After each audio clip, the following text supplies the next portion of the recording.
Good evening, everyone. This is the Netzach Israel Steam Court Kitzur Shir online. Thank you for giving me the honor of doing tonight's shir. It's great to see that the shir is being successful.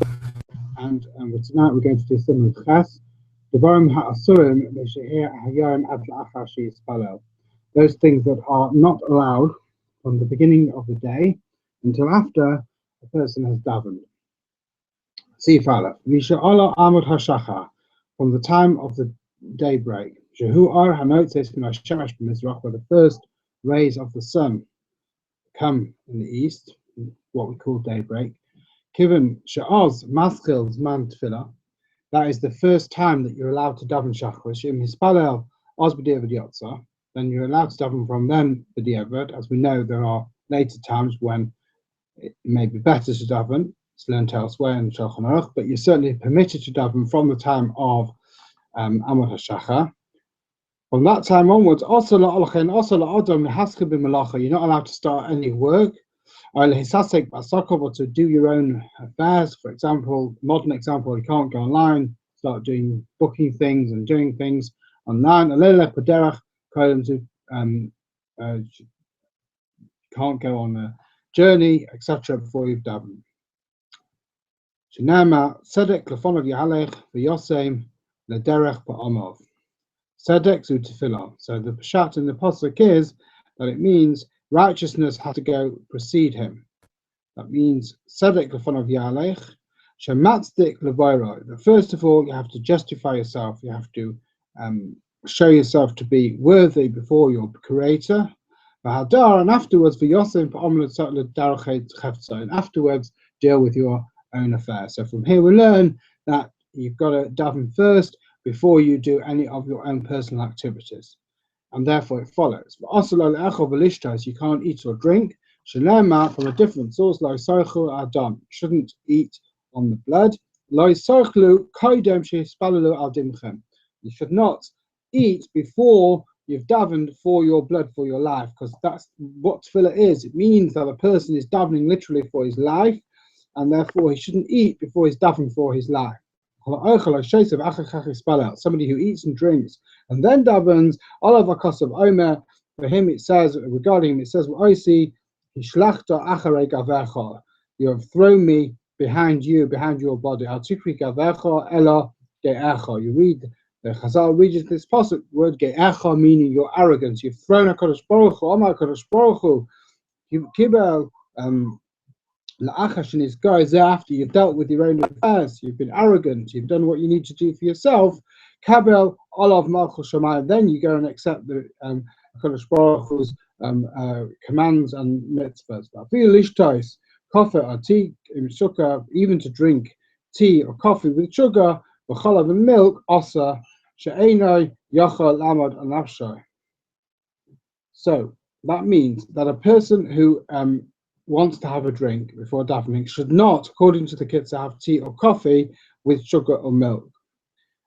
Should point out that many hold nowadays that this does not have the chashivos that it used to have in the olden days, and therefore it is permitted to have a tea or coffee with sugar and milk even before davening. Not everybody holds with that, but there are many opinions which do, because in this kind of situation, the actual metzias has changed. It's a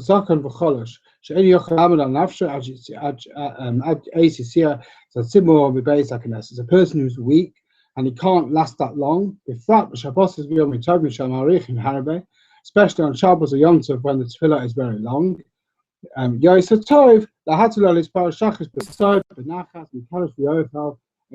So for him on Shabbos and Yom Tov, it's better for him to daven shachris at home and to make kiddush and then eat, because then, having taken account of the additional complication of the fact that you have to make kiddush, is not been over on this prohibition of eating before davening in this particular way.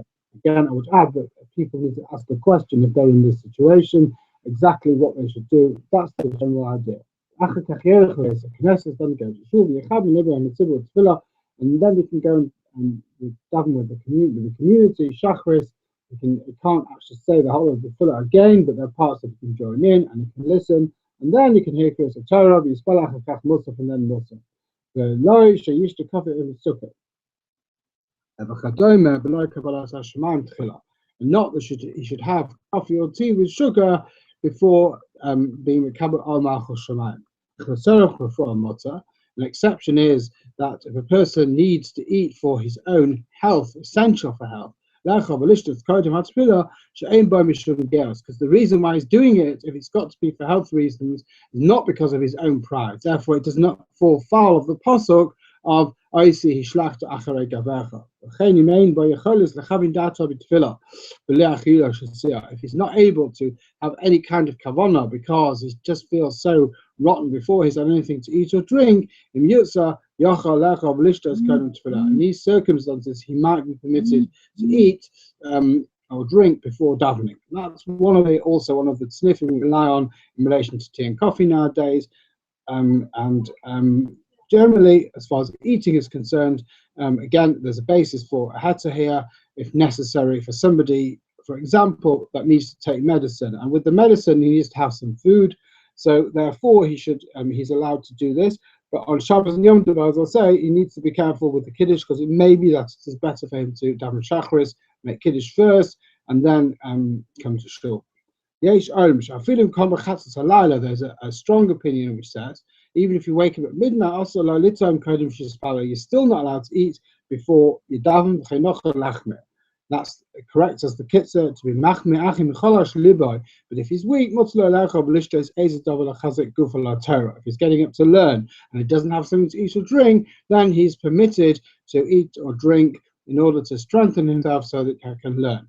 Here again, I'll throw in that this is one of the issues that arises on Tikkun Leil Shavuos, how much and when you should stop eating during the night because of the impact of Amud HaShachar coming during the middle of the Tikkun. So again, let's try not to eat the zonos, certainly once it's within half an hour of Amud HaShachar, but Kedei Lechazik Gufa LaTorah, so therefore there's a ground to be lenient, certainly with drinking and not having to follow the strict opinion as far as stopping after midnight is concerned. Dalet. Mayim, b'chein tea, or coffee, b'lay sugar, b'lay chalav. Water, tea, or coffee without sugar, mutar lishtos kodim tefillah. Even according to this opinion, you're allowed to have more tefillah. Even if it's after Amud HaShachar, because these type of drinks are so not choshev that they don't have any concept gab attached to them. But I feel it with Shabbos Yom Tov, even on Shabbos Yom Tov, shechar b'kiddush, when you have to make kiddush, you're allowed to eat these things before drink these things before tefillah. Kiddush does not stop the kiddush. Since before davening, there's no chiyuv of kiddush yet. Kiddush because you can only make kiddush whether perhaps in the zonos. And therefore, since there's no chiyuv yet of kiddush, and there's no question of having mazonos, you don't need to have mazonos, you can have these drinks. There's no question of achila just now. So therefore, it's not possible to eat for Tfilas HaShachar. So therefore, you're allowed to have and drink these things without having the complication of having to make kiddush before doing so. Another halacha. You're not allowed to go up to someone's house, to go to someone's place where they're staying, to give them shalom before davening. Even to say what we would say, good morning, sir. It's not allowed.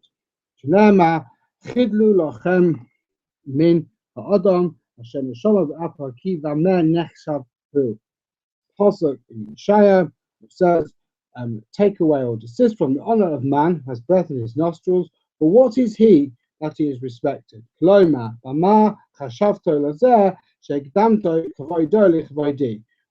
right have you got to show his honor before my honor? To go and greet another person before you've actually said your tefillahs is inappropriate.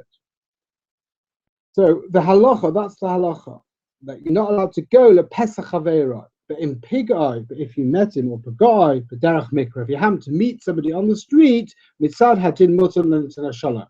According to the strict letter of halacha, you're allowed to greet him, but you should try and change the way you do it, not do it in the normal way. In order, it's made known that you're not going to stop and have a big chat before you daven. So some people are very makpid. I know somebody very well is very makpid. He never says hello. He never says good morning. Even if he meets you on the street before davening, I understand why. He's normally a friendly person, but here he's very makpid for kavod shamayim. However, it's clear from Kitzur that you're allowed to, if somebody's there, happens to meet you, then you're allowed to say something particular. If you say, for example, instead of good morning, you say hello or hi, something which is less formal. Because the Issa is lahakdim, the Pesach Havera, is to go there and go knock on his door and to go deliberately in order to say good morning. You're not allowed to start learning when the time of Avodah Shachar arises, because now you've got a chiyuv of tefillah.